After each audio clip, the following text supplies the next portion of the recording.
Olá! Antes de começarmos nossa leitura, não esqueça da importância que você tem para o nosso canal. Deixe seu like e se inscreva em nosso canal. Estou esperando, ainda estou esperando, estou aqui ainda, deixou seu like e se inscreveu. Então agora é só aproveitar nosso conteúdo. E muito obrigado. O companheiro de viagem. André, o bom Andrezinho, menino querido e estimado por todos que o conheciam, achava-se desesperado, banhado em lágrimas, aflito, porque sabia que o seu extremoso pai estava nos paroxismos finais da vida. Só ele velava no pequeno e desguarnecido aposento onde jazia o moribundo. A lamparina acesa derramava amortecida claridade. Era noite alta. De súbito, o velho, quebrando o silêncio, falou: "Sempre foste bom filho, André, e, por isso Deus te ajudará na tua peregrinação pela terra." Depois, olhou tristemente o filho, pela última vez, fechou os olhos para sempre e expirou. Estava morto, mas parecia dormir apenas um sono doce, calmo, tranquilo, porque morrera serenamente, como um justo, que sempre fora. André, compreendendo a terrível realidade, chorava amargamente. Ajoelhado junto à cama, tendo entre as suas as mãos do seu amado morto, beijando-as com todo respeito, deixou-se ficar na mesma posição, sempre a chorar, até que, vencido pelo sono, exausto de fadiga, adormeceu. Sonhou. Viu o sol e a lua inclinarem-se diante dele. Viu o velho, de perfeita saúde, sorrindo-se, alegre como outrora, nos seus dias de bom humor. Uma encantadora mocinha, tendo uma coroa de ouro sobre a bela cabeça ornada de louros cabelos, estendia-lhe a mão, enquanto seu pai dizia: "Eis tua noiva, André. É a moça mais formosa do mundo inteiro." O menino despertou. A agradável e radiante visão havia desaparecido. Ninguém se achava a seu lado. No quarto, só estavam ele e o cadáver. No dia seguinte enterraram o morto. André acompanhou tristemente o enterro, lembrando-se que nunca mais havia de ver aquele a quem ele tanto amara, e por quem tanto fora amado. Ouviu o som da terra caindo sobre o caixão, ouviu os cantos suavíssimos das preces rezadas. E chorou. As lágrimas fizeram-lhe bem, aliviando-o. Olhou em torno de si.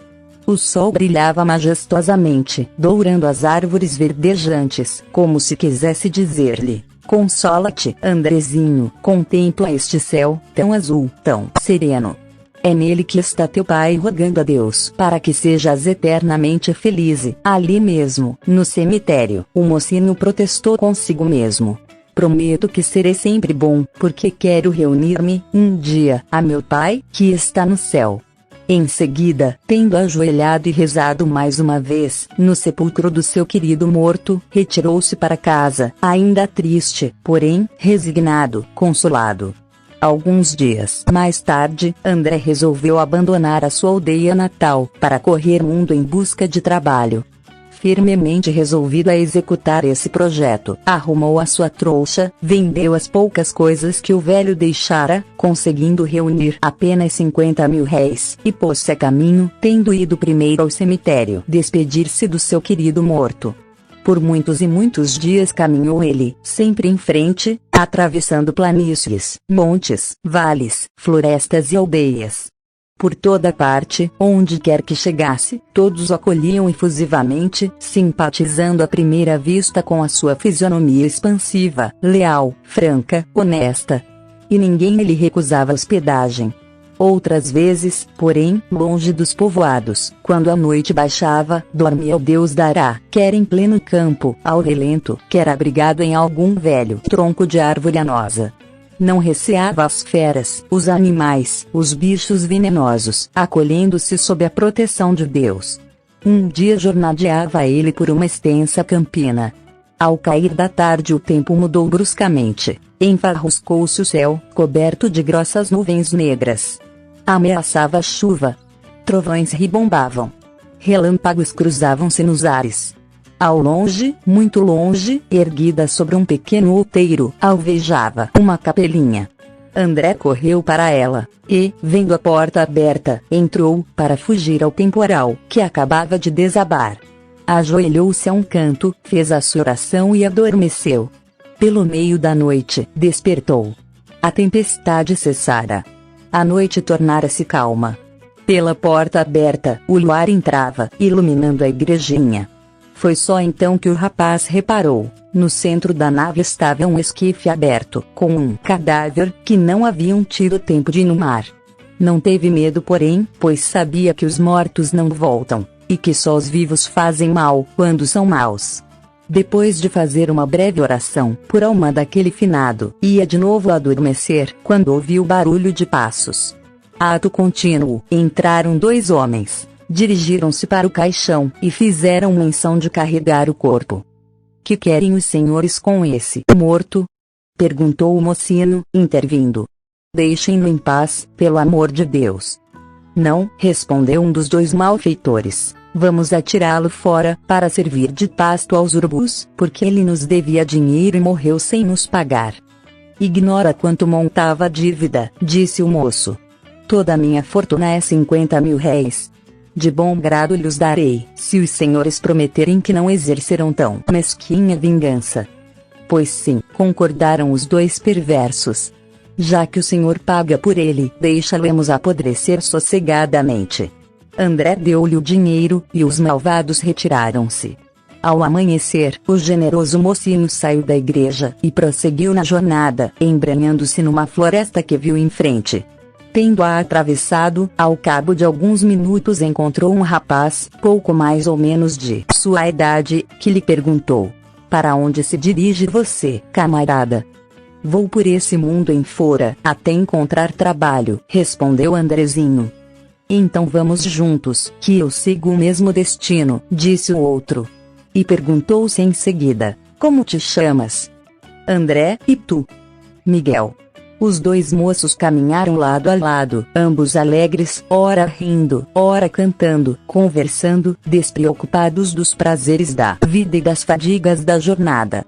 Era dia alto, quando pararam para almoçar, à sombra de uma frondosa árvore, dividindo irmãmente o farnel que cada um trazia.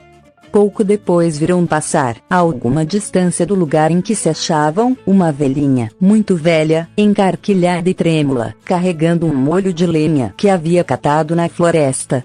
Curvada àquele peso, a custo caminhava a pobrezinha. De súbito, a velha escorregou, e caiu no chão, soltando gritos lamentosos. Os dois companheiros correram prontamente em seu socorro, tentando levantá-la. Viram, porém, que a infeliz havia fraturado uma das pernas. André propôs carregá-la até a casa, mas Miguel sossegou-lo. Tirou do bolso uma pomada, esfregou no lugar fraturado, e a velhinha depressa ficou curada, como se nada houvesse sofrido. Querendo pagar o relevante serviço que Miguel acabava de lhe prestar, a velha presenteou-o com 3 varinhas verdes que colhera, dizendo-lhe que eram preciosíssimas. Sorriu-se André, vendo a insignificância do presente, mas Miguel guardou-as com o máximo cuidado, pois sabia que virtude continham, e de que maneira se serviria delas. Os dois amigos caminharam o dia inteiro, e quando a noite desceu, repousaram ao luar, sem cama, nem travesseiros, ao ar livre, mas assim mesmo satisfeitos. Rompeu a aurora. Pelo meio-dia, seguindo por extenso campo a perder de vista, sob um sol causticante, os dois companheiros encontraram um soldado caído, sem fala, exausto de forças, semi-morto. Miguel tirou do seu saco de viagem um vidrinho, abriu com uma faca os dentes cerrados do soldado, e fê-lo engolir algumas gotas do líquido, uma água vermelha, que o frasco continha. Imediatamente o militar voltou à vida. Comeu um pedaço de pão e queijo, que lhe ofereceu André, e pôde marchar. Querendo testemunhar ao generoso Miguel seu reconhecimento, obrigou-o a aceitar a espada que trazia, e despediu-se deles. À tarde jornadeavam ainda os rapazes, quando ouviram nos ares os sons deliciosos de uma doce música. Levantaram a cabeça, e viram um grande cisne branco, que cantava, enfraquecendo gradualmente a voz, voando cada vez menos, descendo, até cair morto, junto aos dois companheiros de viagem. Miguel, vendo-o morto, servindo-se da espada que lhe dera o soldado a quem socorrerá, cortou-lhe as asas, dizendo para o seu camarada: estas asas valem ouro, meu amigo. Vou levá-las. E meteu-as no saco, em companhia das 3 varinhas da velha e do sabre do soldado. Passados 2 dias mais, chegaram finalmente a uma grande e populosa cidade, que souberam ser a capital do reino de Mogador. Pernoitando numa hospedaria, informaram-se com o hoteleiro dos usos e costumes da terra. Souberam que o rei Íris IV era excelente príncipe, dotado de bom coração, o que não sucedia, porém, com a princesa Lucília. Essa moça, extraordinariamente formosa, causando pasmo a todas as pessoas que a viam, um só minuto que fosse, era cruel, era má, era perversa. O rei querendo casá-la, ela permitiu a todo mundo pretender-lhe a mão, quer fosse fidalgo ou plebeu, milionário ou mendigo, sob a condição de adivinhar, em 3 dias consecutivos, no que estaria ela pensando no momento de falar ao pretendente. Se a pessoa adivinhasse, desposá-la-ia, vindo a reinar por morte do pai; se não adivinhasse, morreria enforcada na praça pública. Mais de 2.000 rapazes, de todas as classes, de todas as partes do globo, haviam se sujeitado a tais condições, mas nenhum só conseguira adivinhar-lhe os 3 pensamentos. E Lucília, bárbara, impiedosa, sem coração, não tivera pena de um só, mandando enforcá-los todos. Iria IV aflija-se com aquilo, mas nada podia fazer. O povo também sofria.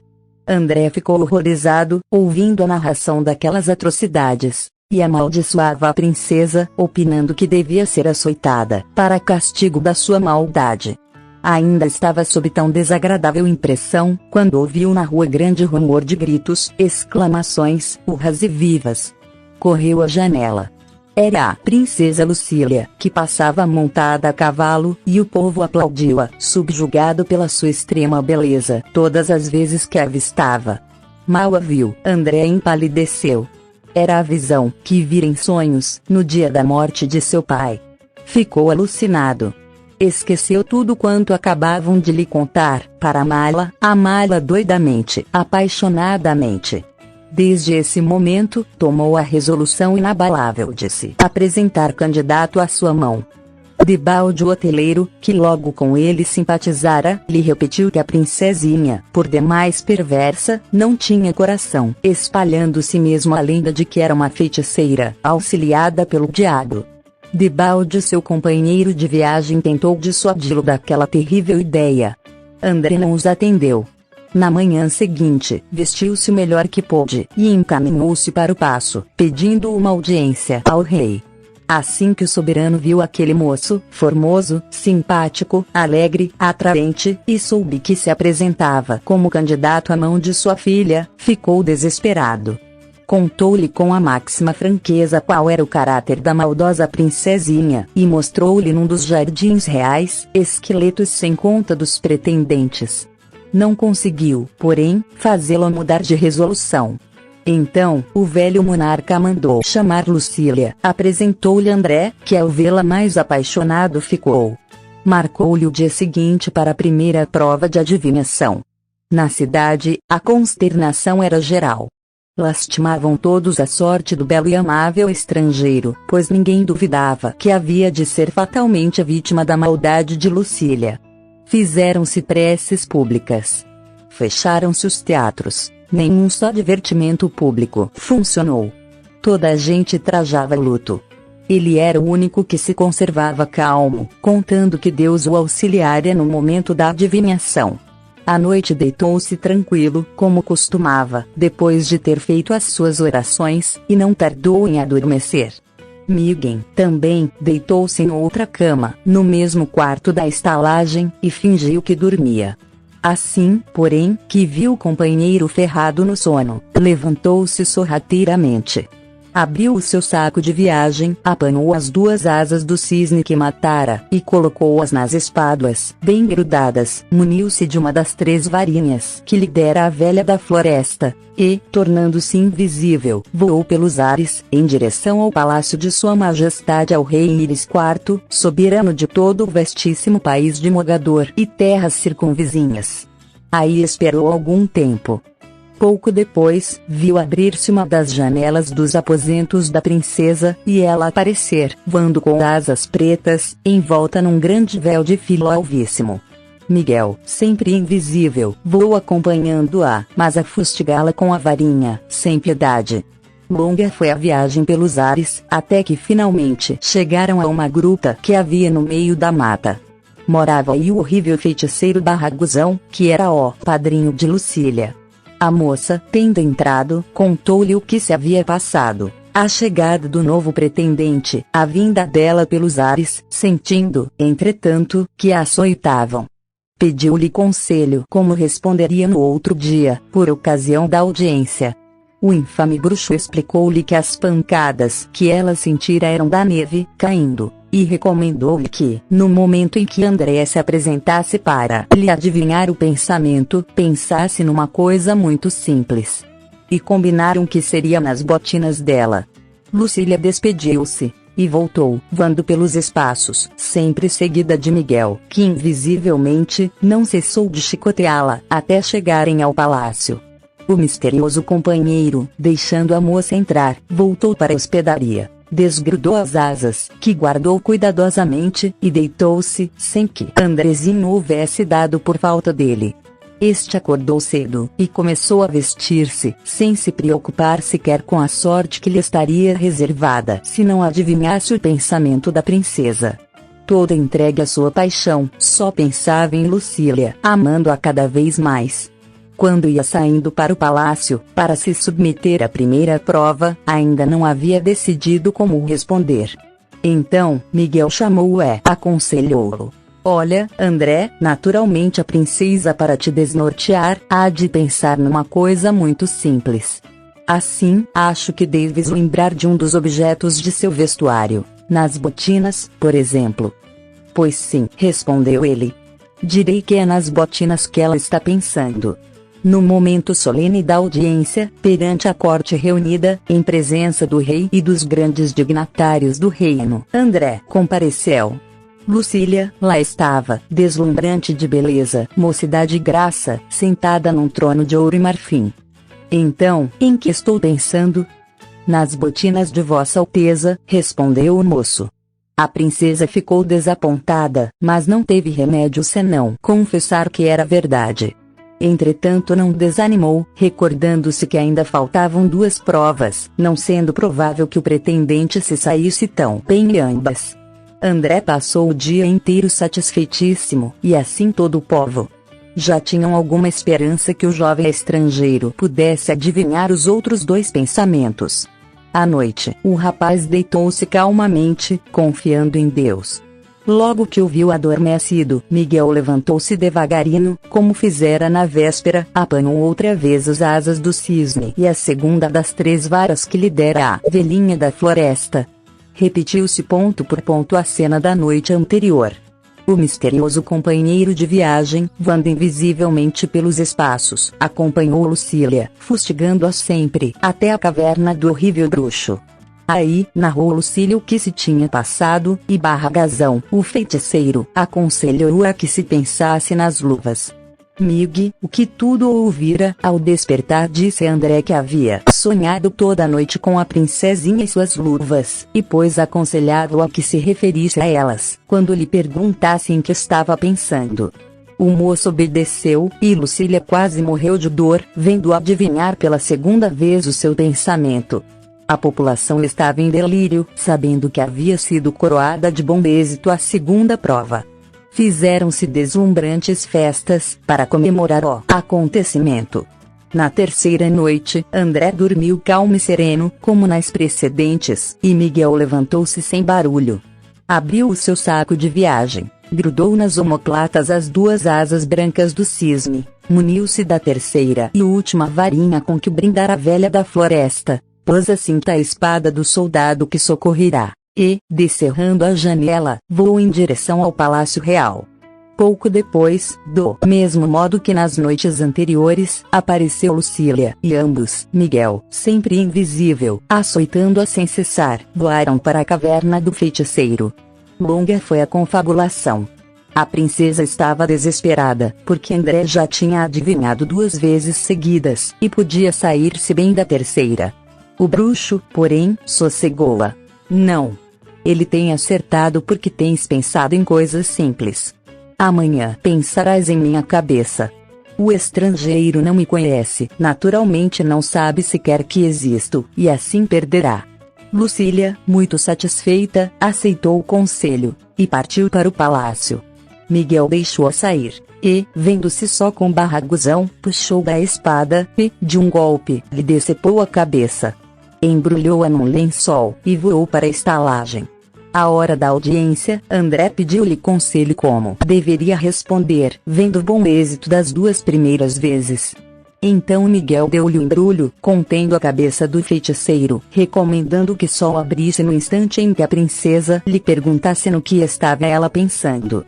O moço executou fielmente o que mandara o seu misterioso amigo. Lucília, mal avistou a cabeça do bruxo, compreendeu tudo, mas não teve remédio senão receber o estrangeiro como esposo. Celebraram-se imponentíssimos festejos para a realização do casamento. O povo inteiro exultou de alegria. Entretanto, a formosa princesa, perversa como era, não amava o noivo. Foi ainda Miguel que o socorreu. Deu-lhe um frasquinho contendo um precioso líquido cor de ouro, recomendando-lhe que o misturasse no chá de Lucília, na noite do casamento. A moça, ao bebê-lo, sentiu uma grande dor no peito, mas ao mesmo tempo olhou terna e amorosa para o esposo. Lucília amava pela primeira vez na vida, e continuou a amar. Estava quebrado o encanto. No dia seguinte, Miguel apareceu ao companheiro, e disse-lhe: eu sou a alma daquele morto, a quem não consentiste que 2 perversos atirassem no campo para servir de pasto aos urubus. Com o único dinheiro que possuías, compraste a minha tranquilidade no túmulo. Porque foste bom, Deus te protegeu. Agora minha missão está finda. Sê feliz. Acabando de pronunciar tais palavras, transformou-se em luminosa nuvem.